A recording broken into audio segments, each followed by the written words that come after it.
반갑습니다. 서품 4장에 대해서 말씀드리겠습니다. 서품 4장을 봉독해 드립니다. 4.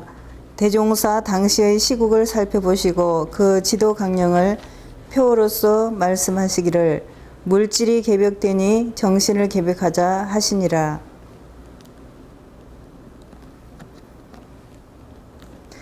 서품 4장은 대종사님께서 원불교를 개교하신 내용을 표어로서 한마디로 말씀하셨습니다. 물질이 개벽되니 정신을 개벽하자 하는 내용입니다.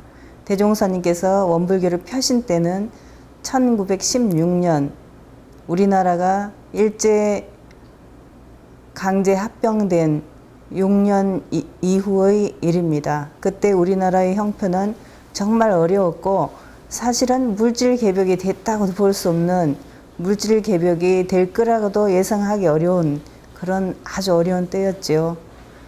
다만 일본이 유럽의 서세 동점, 동도서기하는 그런 시대적인 상황 때문에 메이지 유신을 성공시키고 우리나라를 침략해오고 그런 여러 가지 상황들은 예상할 수 있는 일이긴 하지만은 영광 길룡리에서 신문도 거의 보지 않으시고 방송도 없던 그런 때에 대종사님께서 이와 같이 물질이 개벽될 거라고 예상하신 일은 정말 대각하신 성자의 안무가 아니면 어렵지 않을까 그렇게 생각이 들었습니다. 그야말로 물질 개벽이 되는 것은 요즘 시대라고 생각이 되는데 당시 대종사님께서는 정말 너무나 어려운 때 그런 때에 물질 개벽을 예상하시고 원불교를 물질 개벽 시대에 정신을 개벽해서 파란고의 일체 생명을 광대무량한 낙원으로 인도하려는 원불교를 펴셨습니다. 정말 대종사님 어쩜 그런 생각을 하셨을까 하는 감탄을 하곤 합니다. 여기서 물질 개벽이라고 하는 것은 우리가 보통 생각하는 지금 현대 문명의 이기가 정말 생각할 수 없을 정도로 매우 발달이 됐죠. 그래서 앞으로는 어디까지 갈지, 어디까지 변화가 될지 정말 예측이 불가능하고 너무나 빨리 변하기 때문에 어지러울 지경입니다.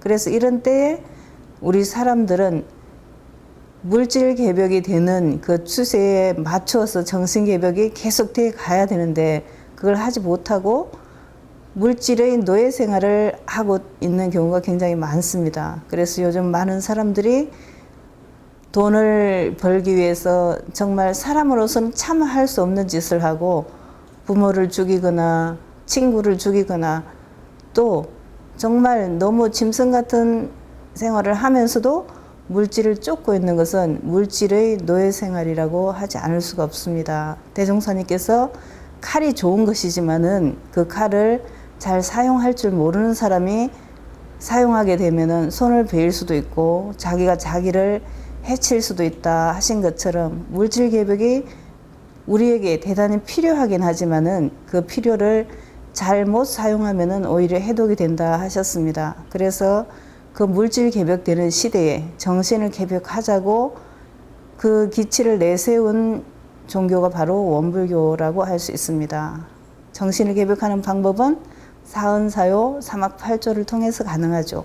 그러면 우리가 정신 개벽이 어느 정도 됐을까, 물질의 노예 생활을 어느 정도 극복했을까를 볼 때 사은사요 사막팔조를 실천하면서 사느냐 하는 것이 정신 개벽의 정도를 표현하는 거라고 볼 수 있겠습니다.